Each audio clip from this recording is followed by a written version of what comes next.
हरिओम कुटीर अरज धाम की ओर से आप सभी को सादर अभिनंदन है।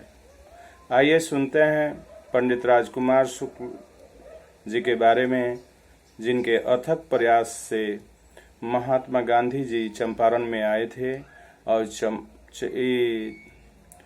सत्याग्रह आंदोलन का आरंभ हुआ, देश आजाद हो गया।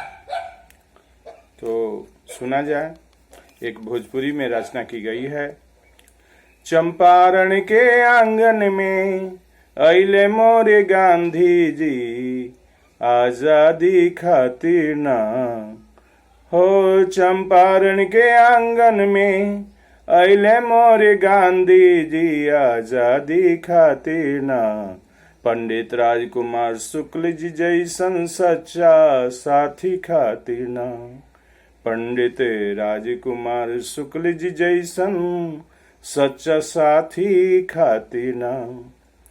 चंपारण के आंगन में अइले मोरे गांधी जी, आजादी खातिर ना।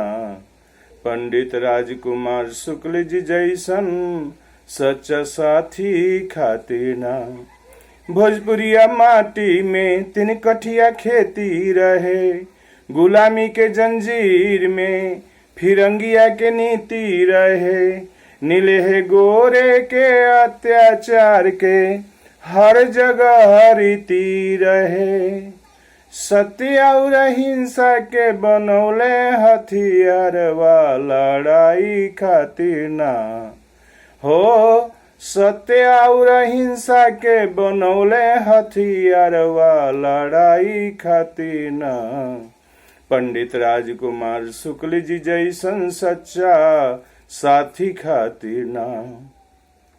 आजादी के लड़ाई तो वीर कुंवर सिंह लड़ले रही। 1857 में अंग्रेजी हुकूमत के तंग तबाह कैले रही। लड़ते लड़ते अंग्रेजन के बहुते परास्त कैले रही। जन्म गवाई के सनवा बढ़ैनी, माँ भारती खातिर ना हो।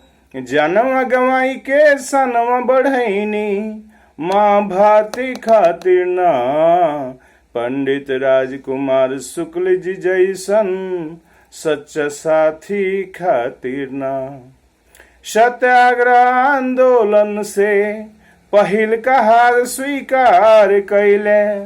शोषण शासन छोड़े के अंग्रेज लोग तैयार भइले।